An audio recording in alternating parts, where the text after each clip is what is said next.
Sinto essa mão que comigo está quando não tenho forças. É a mão que vem me levantar quando chegam as provas. Foi essa mão que ajudou Moisés a dividir o mar em dois. É a mesma que hoje me acompanha, a mão de Deus.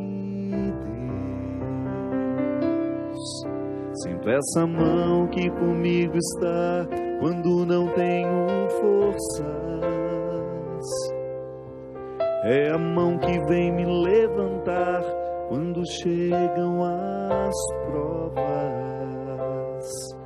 Foi essa mão que ajudou Moisés a dividir o mar em dois.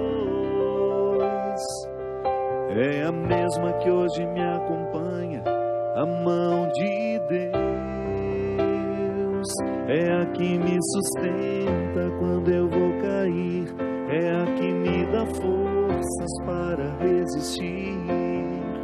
A que me alcança, que nunca falha, me move com poder. É a que me sustenta quando eu vou cair. É a que me dá forças para resistir. A que me alcança, que nunca falha, me move com poder. A mão de Deus.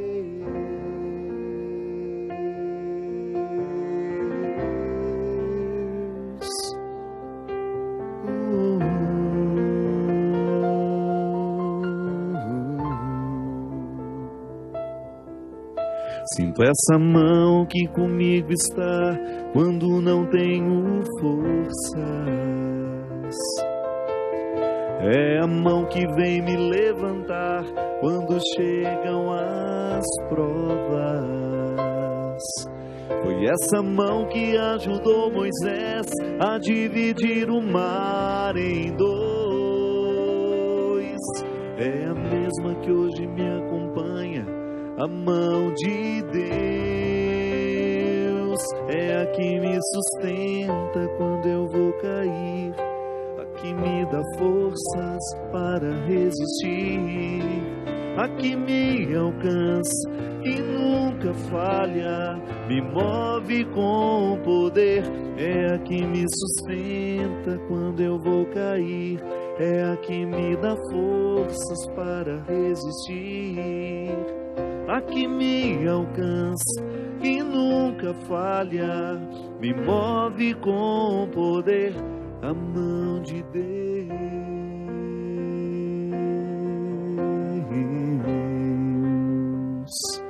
a mão de Deus.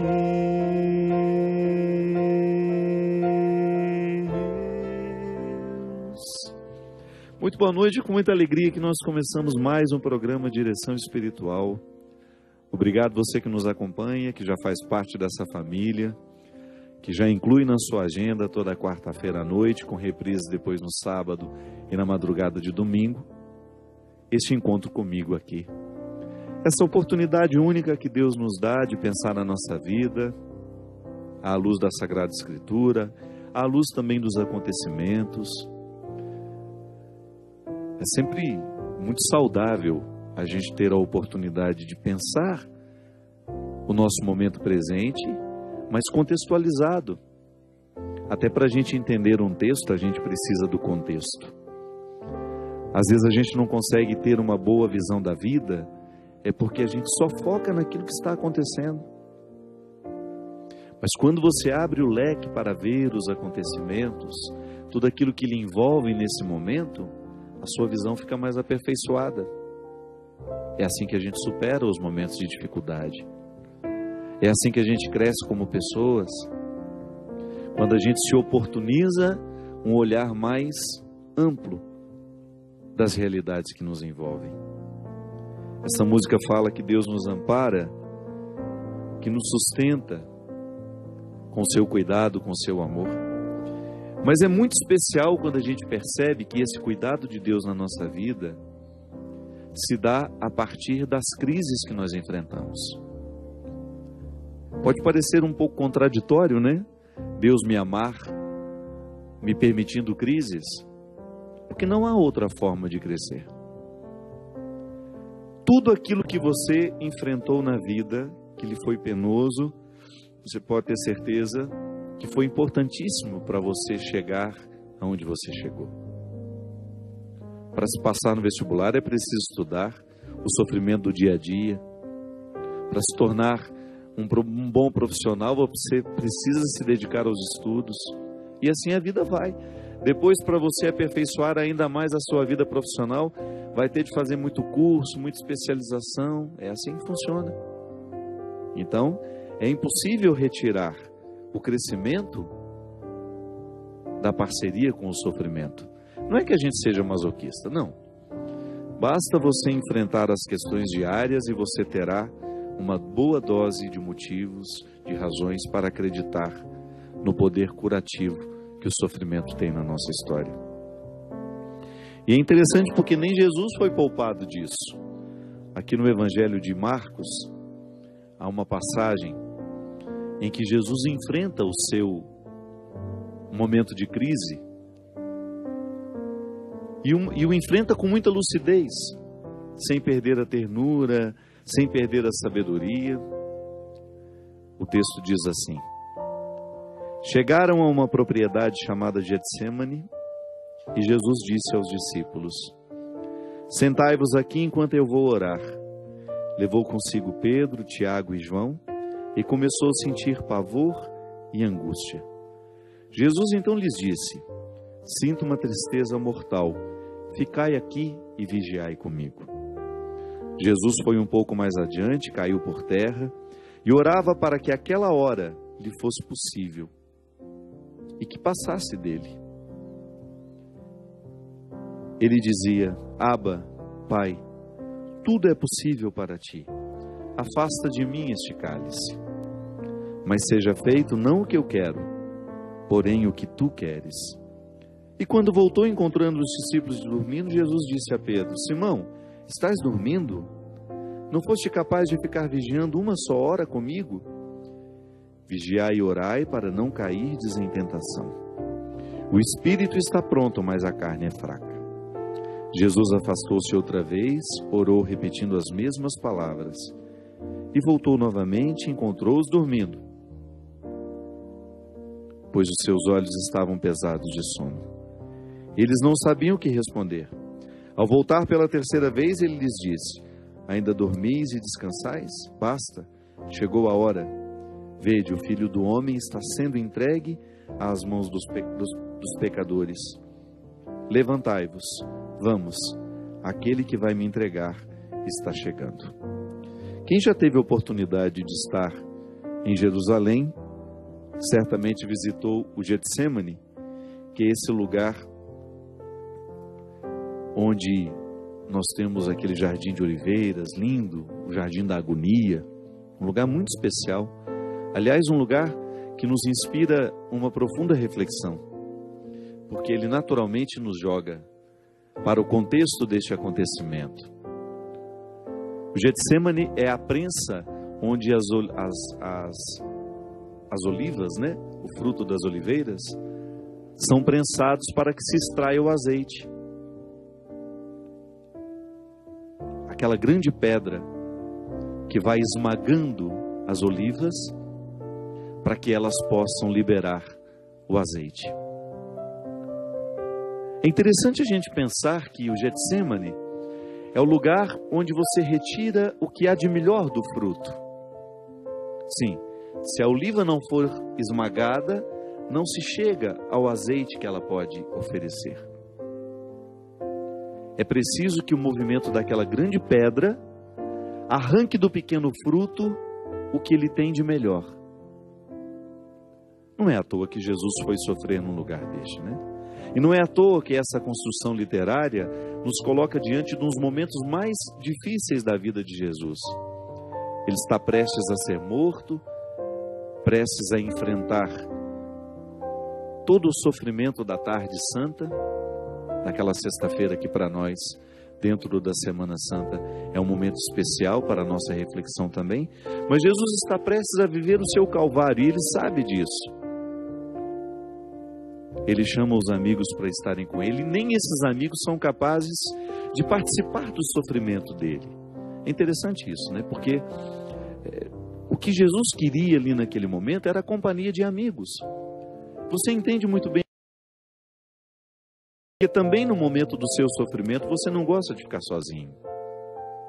É bom você ter alguém que você ama do lado, para lhe ajudar a viver a prensa do sofrimento. Mas esses amigos não foram capazes de oferecer a Jesus o que ele esperava deles: companhia, amizade, um ombro amigo, como a gente gosta de dizer, né? E ele precisou enfrentar tudo sozinho. Mas enfrentou com muita dignidade. E enfrentou ensinando-nos. Porque, minha gente, todos nós precisamos passar, não sei, diariamente talvez não, né? Mas ao longo da nossa semana, quantos Getsêmanes a gente tem de passar? E se você for pensar, claro, Getsêmanes menores, outros nem tão grandes, mas também não tão pequenos. Basta você olhar para tudo aquilo que foi Calvário na sua vida, e você vai descobrir o quanto esses Calvários foram importantes para a purificação da sua essência. Porque quando nós estamos na dinâmica do sofrimento, a gente não tem tempo e nem disposição para o supérfluo. É como se o sofrimento nos julgasse para buscar o que de fato temos de mais precioso. É como se a gente fosse julgado para um território que resguarda o que temos de mais saboroso, de mais valioso, de mais precioso. E essa mão de Deus, que vai nos ajudando a viver a dinâmica da fé, ela vai se manifestando na nossa vida de diversas formas. Um amigo que nos fala, um conselho de mãe, uma palavra de irmão, e Deus vai nos segurando pela mão, vai nos dando condições de enfrentar a pedra do sofrimento. Eu sei que não é fácil. Se a gente pudesse, a gente pularia, né? Igual quando a gente era criança, né? Que você tem aqueles jogos em que você tem a oportunidade de pular uma fase, né? Ah, vou pular, tenho o direito de pular uma fase, vou pular. Na vida não é assim, não. Não dá para pular a fase. O que a gente precisa é viver parte por parte, ir administrando essas dificuldades e percebendo o poder curativo que elas têm em nós, que também isso nos faz manter a vivacidade no caminho. Quando eu identifico que aquela dificuldade que eu estou enfrentando, que eu estou passando, ela tem um poder de transformação na minha vida. Você já está percebendo que não está sendo em vão? Você identifica que ali você já está produzindo, a exemplo das olivas, o azeite precioso. Eu fico olhando para mim mesmo, né? Quantas fases da minha vida que foram pesadas, difíceis, que na hora que eu estava passando, eu queria quase que fugir daquilo. Insuportáveis. Eu me lembro no meu processo, né? Até me tornar padre, por incrível que pareça, a minha vida como seminarista me ofereceu muito mais dificuldades do que a minha vida de padre. Eu enfrentei momentos muito difíceis durante o meu processo de estudo para tornar-me padre. E eu fico vendo como foram importantes esses momentos na construção da minha identidade sacerdotal. Até mesmo antes de falar da minha identidade sacerdotal, como esses momentos foram importantes na construção da minha estrutura humana. Olhar para tudo aquilo que eu precisei enfrentar, por exemplo, a morte da minha irmã, que foi um momento muito difícil para todos nós lá em casa, que particularmente foi um Getsêmane pesado na minha vida, na minha história. A morte da minha irmã significou um tempo de muita angústia, que se estendeu, é claro, a gente vai sendo curado pelo tempo, né? Hoje eu falo com muita naturalidade da morte da minha irmã, mas na época, meu Deus do céu, como durou aquilo dentro de mim, como foi pesado aquele sofrimento dentro de mim, sobretudo porque você não sofre sozinho, né? Você vê a sua mãe administrando a morte de um filho, quem passa por isso sabe, não preciso ficar dizendo muito não, é uma dor coletiva, porque você, além de ter toda a dimensão pessoal da dor, você ainda tem que ajudar a administrar o outro que está do lado. Perder não é fácil. Como dizia o Mia Couto, né? Morto amado nunca para de morrer. Você vai estar sempre vivendo a dinâmica daquele sepultamento. As pessoas não vão embora de uma vez. Você vai se acostumando com aquela ausência. É uma mão de terra por dia. Não é sepultado de uma vez. Mas ao mesmo tempo, quando você olha para tudo isso um tempo depois, você vai descobrir que os acontecimentos, por mais dolorosos que eles sejam, eles trazem uma grande carga de ensinamento, de aprendizado. Como a Vânia, né? Aqui, semana passada a gente mostrou, nós estamos relançando o livro, um novo formato agora, quando o sofrimento bater à sua porta, formato mais leve, mais... Aqui nesse livro eu conto a história da Vânia, uma amiga minha madrinha de ordenação lá de Terra Boa. Quando o Gustavo morreu, o filho dela, que na época tinha 14 anos, estava indo de férias e um acidente muito trágico matou o Gustavo. Vânia e o Caião, que é o apelido do meu padrinho querido, que é o esposo da Vânia, pai do Gustavo, viveram momentos terríveis.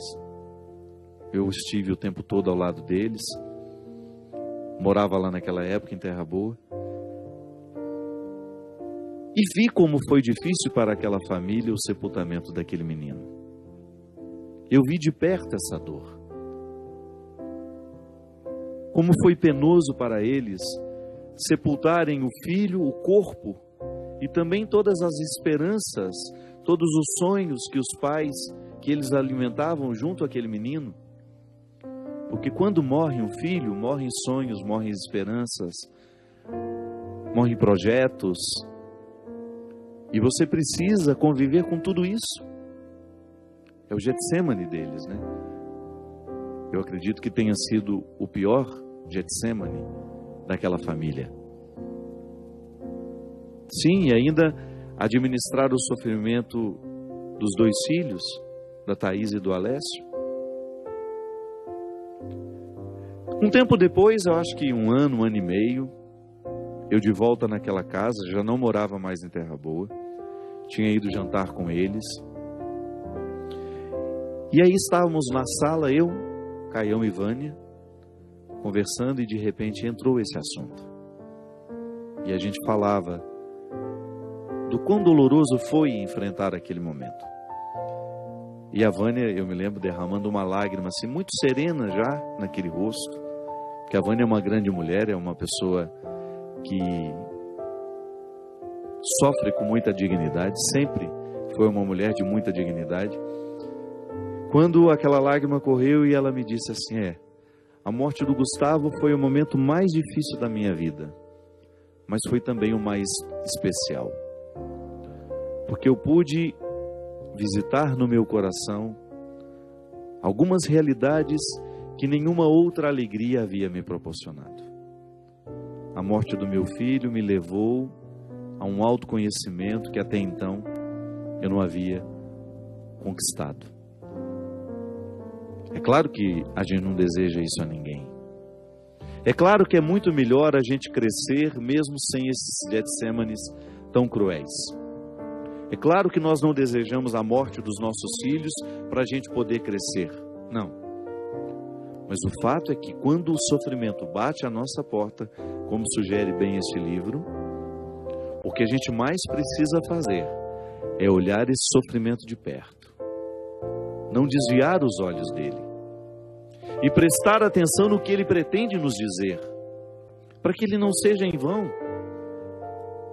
Para que as nossas perdas não sejam em vão. para que os nossos sofrimentos não sejam em vão, para que as nossas lutas não sejam em vão. Fazer o mesmo que a Vânia fez, permitir que a dor se torne também uma oportunidade especial. Sentir que essa mão de Deus nos conduz assim, e que não será diferente do que foi para Jesus, que também no momento do seu sofrimento sentiu-se sozinho, achava que tinha alguém ao lado dele. Não. Por mais que a gente queira, por mais que a gente tenha gente ali do lado, em última instância o sofrimento é absorvido ali na solidão. Por mais que eu queira dividir, chego num limite que não dá mais para dividir. Por mais que o outro esteja do meu lado, é meu. E eu preciso dar conta de tudo isso. É uma questão de maturidade, minha gente. É uma questão de amadurecimento mesmo. Eu ter condições de olhar para aquilo que é penoso na minha vida e colocar isso a favor do meu crescimento, do meu amadurecimento pessoal. Volto a dizer, a gente não precisa correr atrás do sofrimento. Ele virá, ele é natural na nossa vida. A gente sofre justamente porque a gente é criatura, a gente é limitado. O simples fato de você amar, amar é sofrer, não é outra coisa. Quando você ama, quando você escolhe amar, quando você escolhe ter um filho, até quando você escolhe ter um cachorrinho dentro de casa, você escolhe amar aquela criatura, você iniciou um processo de sofrimento. Porque o sofrimento, o amor, ele gera insegurança, medo de perder. Perdeu a paz para o resto da vida. Põe um filho no mundo e você perde a paz para o resto da vida. Ah, padre, que visão pessimista. Não é não. Isso é realismo. Você vive mais feliz quando ama. Mas você fica muito mais desassossegado porque ama. Mas esse desassossego é bom. Ele nos motiva, ele nos instiga. Ele nos faz mais vivos. Ele traz vivacidade aos nossos dias. É bom amar. Mas a partir do momento que você ama, você sofre porque você é criatura. Então o sofrimento será sempre inerente à condição humana. Jesus sofreu neste momento justamente porque a encarnação dele não foi só aparente, ele encarnou de verdade. Foi homem de verdade. A gente fala isso na Cristologia. O mistério da encarnação não é só um teatro, não, ele tornou-se verdadeiramente homem. E sendo verdadeiramente homem, experimentou os sentimentos humanos. Sofreu a dor do amigo, de ver o amigo morrer, sentiu sede, sentiu fome, sentiu frio, sentiu medo da morte, sentiu a solidão de mesmo ter amigos ali por perto, eles estarem dormindo e indiferentes àquilo que se passava com ele. Só com essa passagem a gente tem que tirar, da nossa cabeça a pretensão de que o outro será tudo para nós. Não, nem Jesus conseguiu ter amigos assim. Os outros estarão de acordo com suas possibilidades, mas eu preciso estar com todas as minhas possibilidades. São as minhas possibilidades que vão definir o quanto esse sofrimento me fará crescer ou não. O quanto esse sofrimento vai me edificar. E me edificando, gente, comece a edificar os que estiverem ao meu lado e aqueles que passarem por mim depois que aquela dor me visitou. Sim, porque depois que você vence essa dor, depois que você vence esse sofrimento, você vai para a estrada com uma disposição que você não tinha antes. Se você levar a sério o poder curativo que o sofrimento tem, essa dor que hoje lhe visita, que lhe deixa desassossegado, essa perda que hoje você precisa enfrentar, permita que Deus coloque essa mão, permita que Deus lhe conceda este amparo, para que você tenha a coragem de desafiar-se, ir além e viver com muita serenidade e sabedoria esse momento de dor que hoje você está enfrentando. É a mão dele que lhe sustenta. Da mesma forma como você sustentou o seu filho. Não há diferença. O mesmo que Deus ofereceu a Jesus, Ele oferece a nós também. A coragem de ir adiante, de subir a saladeira da dor, chegar ao Calvário e depois da morte experimentar essa ressurreição. E eu não falo de uma morte do corpo, não. Eu falo da morte que todo sofrimento provoca em nós. É quando, por exemplo, você se decepciona com uma pessoa, naturalmente morre alguma coisa dentro de você. Mas essa decepção não pode lhe amargurar. Ao morrer aquilo que antes era tão vivo dentro de você, permita que você se torne melhor. Comece a ver as pessoas com menos ilusões. Olhe-as com mais realidade. Ah, vai ser tão melhor conviver. Você vai ficar mais maduro, vai ficar esperando menos dos outros e recrutando mais de si mesmo. Quem espera muito do outro, recruta menos de si mesmo. Quem recruta menos de si mesmo, perde a oportunidade de crescer como pessoa. Nós vamos para um rápido intervalo e a gente volta já já com o programa Direção Espiritual. Estamos de volta com o programa Direção Espiritual. Muito obrigado você que participa e que nos divulga. Você sabe que a Canção Nova cresce assim, né? A partir do momento que um programa da Canção Nova faz bem ao coração de uma pessoa, ela se torna uma divulgadora. Que não há outra forma de crescer o reino de Deus, minha gente. Nós nunca vamos contar com os grandes veículos de comunicação. De vez em quando até temos a oportunidade de estar lá. Mas não é o grande objetivo deles. O nosso objetivo é divulgar o reino de Deus. E Jesus já dizia que ele começa pequenininho como uma semente, que depois vai crescendo, crescendo, crescendo. E se a gente é fiel a esse crescimento, ninguém pode barrar os frutos que ele vai produzir. É assim que a Canção Nova cresce. Você sabe que às vezes você pode pensar, o que eu contribuo com a Canção Nova é tão pouco. Pois é, essa obra vive miraculosamente do pouco que as pessoas oferecem. Você acha que aqui nós temos grandes doações? Nada. São as moedinhas, são as nossas contribuições pequenas.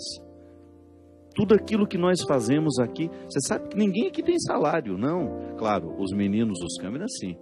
Mas nós que fazemos o trabalho de apresentadores, não. Nosso trabalho aqui é pelo contrário, a gente paga para vir. E com muito prazer. Com muita alegria nós estamos aqui. Você sabe por quê? Nós acreditamos no resultado desta evangelização. Ou você acha que ia gastar 10 anos da minha vida fazendo parceria com um veículo de comunicação que eu não acreditasse no fruto que ele produz? Não. E hoje eu sou muito feliz por ter um trabalho especial aqui na Canção Nova. Por ter a oportunidade de estar aqui na Canção Nova, aliviando o sofrimento de muita gente que me assiste, mas sobretudo despertando essas consciências para um novo jeito de ser gente. Aqui no primeiro bloco a gente falava do sofrimento, né? Eu preciso despertar a minha mente para que ela deixe de sofrer, porque o sofrimento é todo aqui. A Canção Nova é um instrumental para despertar essas consciências, para que a nossa vida em Deus seja tão coerente, que possa provocar em nós essa mudança substancial.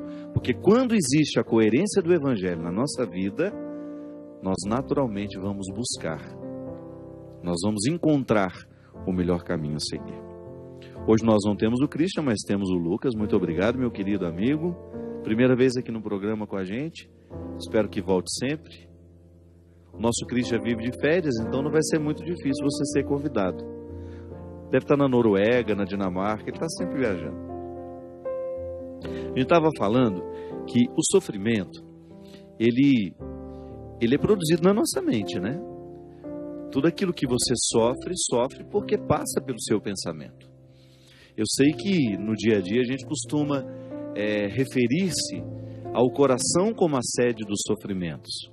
Mas não, isso é apenas uma maneira, uma metáfora. O coração como lugar do amor, do sentimento, por causa de ser ele o centro da vida, né? É o coração que joga o sangue, que distribui o sangue para o corpo. Então há todo um significado. Mas é na mente que as coisas acontecem. É interessante porque às vezes o nosso sofrimento, ele é fruto justamente do nosso pensamento. Muitas vezes, não sempre, né? Você corrige o pensamento, você naturalmente corrige o sofrimento. Eu posso muitas vezes estar sofrendo porque eu estou interpretando uma realidade de maneira equivocada. Isso é uma maneira elegante de chamar o outro de burro, né? Compreender de maneira equivocada é a gente ser burro. É a gente deixar de lado a inteligência e ser movido por uma bobagem, muitas vezes por um sentimento mesquinho, bobo. É igual quando você tem um ciúme infundado. O ciúme faz sofrer, provoca sofrimento na vida da pessoa. O sofrimento é fruto de insegurança. O ciúme, ele nasce da insegurança que a pessoa tem. E às vezes a pessoa perde noites de sono porque está sofrendo enciumada. Aqui, ó, é aqui que a gente corrige, né? É na cabeça. É quando você começa a olhar para o outro de um jeito diferente e você corrige dentro de você. E vai fazendo esse movimento bonito. Corrijo dentro de mim, naturalmente corrijo a maneira como lido com o outro. É tão interessante, minha gente. Quando você pega a palavra de Paulo e ele fala que é na transformação das nossas mentes, é a partir da transformação da mente que nós podemos ser de fato cristãos. É a mentalidade que me move.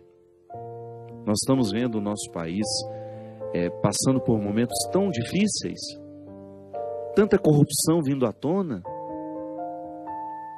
pessoas que a gente acreditava, né? De repente você sendo surpreendido pelas informações, as desonestidades sendo vindo todas a público, aquilo que antes eram nos submundos da política, de repente tudo às claras. Pessoas aparentemente cristãs, ou que se dizem cristãs, sendo parceiras da desonestidade, da corrupção. É porque a conversão ainda não aconteceu na mente. Porque quando eu vivo a dinâmica da conversão, eu naturalmente vou respeitar o Lucas. Eu naturalmente vou fazer de tudo para nunca ser desonesto com ele. Eu não vou roubar daquele que está do meu lado. É a minha consciência que me ilumina, é a mente, é aqui. É a maneira como eu penso, meu irmão. Se de repente eu sou prefeito de uma cidade, se eu sou governador, se eu sou o presidente da república, eu tenho que olhar para o bem público como uma oportunidade que eu tenho de administrar este bem público para que todos possam usufruir, e não para o meu benefício próprio. Quando a gente fala, aquele político é cristão, tá bom, isso não quer dizer nada. Eu quero ver a atitude, é cristã. O passado, a idoneidade, o que escolhe viver dentro da política, o bonifica como um cristão de verdade, o expõe como verdadeiro cristão. Então é aqui. Então é na nossa mente, é na nossa cabeça que todas as transformações podem acontecer. E é preciso estar muito atento para que essa mentalidade também passe pelo crivo do sofrimento. A gente começou falando, né, do Getsemane, esse momento da purificação de Jesus. A gente dizia que o Getsemane é aquela pedra que vai esmagar a oliva para que ela libere o azeite. É isso mesmo. A minha mente precisa passar pelo processo da purificação. E a gente não cresce, a gente não fica mais justo na alegria, a gente fica mais justo no sofrimento, quando você precisa encarar as suas desonestidades pessoais, porque todos nós somos vítimas de nós mesmos, todos nós carregamos este peso de nem sempre fazer o bem que a gente sabe que deve fazer. Então eu vou vivendo essa purificação, vou transformando o meu coração, a minha mente, à luz desse evangelho que me é exigente, que me exige mesmo diariamente. Então é interessante quando você olha para o que lhe faz sofrer, você vai identificar um jeito de pensar as coisas. E quando você se dispõe a modificar a maneira como você pensa as coisas, você inicia um sofrimento purificador, que vai lhe arrancando daquele processo opressivo que até então você estava. Dei o exemplo do ciúme e volto a ele. Uma pessoa que é movida pelo ciúme, ela não tem paz. Ela vive para observar o que o outro está fazendo, quem estava com ele, quem foi com ele, quem deixou de ir, com quem que ele falou, com quem ele deixou de falar. E a pessoa vai se sentir sendo preterida, né? Ela vai se imaginando assim. A partir do momento que ela pensa, não faz sentido eu pensar assim. O outro tem o direito de ter a vida dele e eu estarei ali, eu participarei de acordo com a minha possibilidade e com a abertura que eu posso alcançar.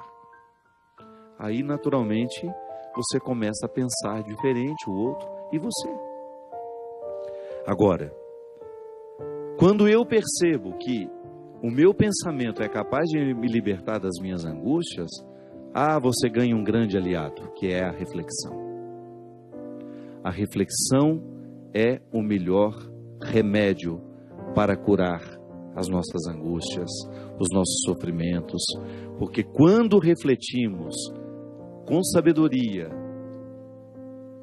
com equilíbrio, a gente tem uma possibilidade de expulsar de nós os sentimentos opressivos. Dá certo, viu? Eu sei que pensar ultimamente tem sido difícil, porque a gente chega tão cansado em casa, a gente vive com tanta correria, que nem sempre nos é possível parar, fazer uma reflexão da vida, ou fazer uma oração que lhe faça refletir a vida. Porque às vezes a gente vai para a oração, mas a gente vai com tanta coisa para pedir, que não sobra tempo para refletir. Volto a dizer, o contexto dos acontecimentos precisa nos ajudar a pensar a vida. Então você olhar as realidades com mais parcimônia, com mais paciência, com mais calma. E você tendo a oportunidade de arrancar do coração e da mente tudo aquilo que está sendo opressivo na sua história. Eu particularmente penso que quanto mais a gente traz a reflexão para a nossa vida, mais a gente vai ficando libertado. Jesus dizia isso, né? Conheceis a verdade e a verdade vos libertará. Qual é essa verdade? Como é que nós chegamos ao conhecimento da verdade? Mergulhando em nós mesmos. Se você quiser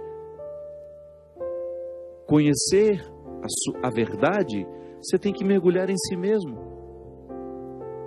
É aqui dentro que tudo está revelado. Quando eu começo a ter o conhecimento do meu funcionamento, eu deixo de ser alheio a mim mesmo. Aí eu começo a lidar melhor comigo. É interessante, minha gente.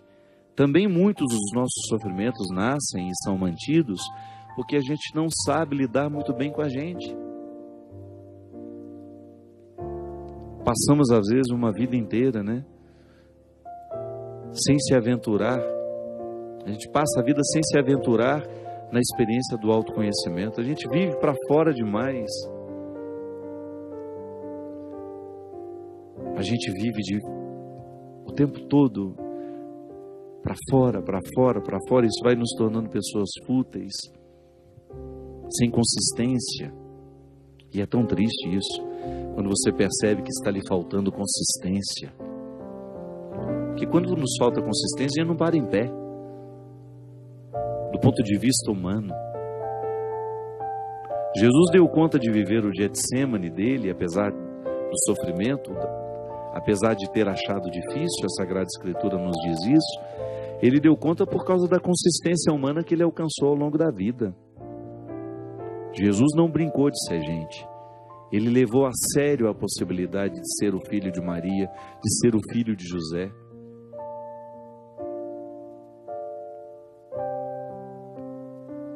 Ele enfrentou a sua humanidade, lapidou diariamente essa humanidade. Ou você acha que ele não teve as mesmas dificuldades que nós? Claro que teve. Ele também perdeu a paciência. Ele também experimentou a intolerância nele, claro. Mas foi ali, lapidando, entrando em consonância com a essência divina que lhe era inerente. Ele precisava administrar nele todas as suas possibilidades humanas para ele levar até o fim essa missão. E para ser capaz de convencer os que estavam ao redor. Porque isso é tão interessante a gente pensar também, né? Que essa coerência pessoal de Jesus é que deu a ele os seguidores que ele teve. Foi prestando atenção nessa humanidade tão atraente que as pessoas começaram a seguir Jesus. Eu sempre gosto de diferenciar isso.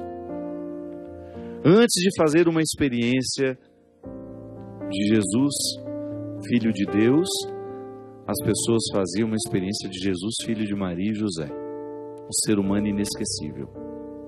Um ser humano admirável.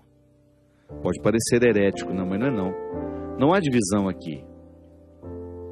Eu estou querendo apenas pedagogicamente lhe chamar a atenção para a dimensão humana que Jesus cuidou diariamente em si mesmo.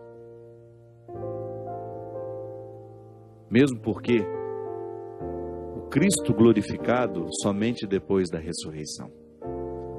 Até então, era a experiência de um Jesus humano, de um homem que era capaz de amar os miseráveis, de um homem que tinha o tempo todo um coração solidário a entregar aos pobres,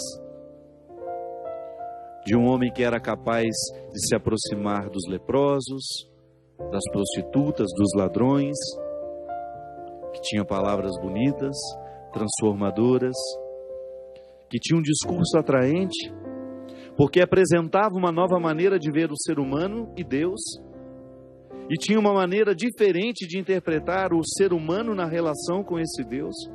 Ah, isso aí, tudo inspirado pelo Espírito, claro, mas humanamente, verdadeiramente encarnado.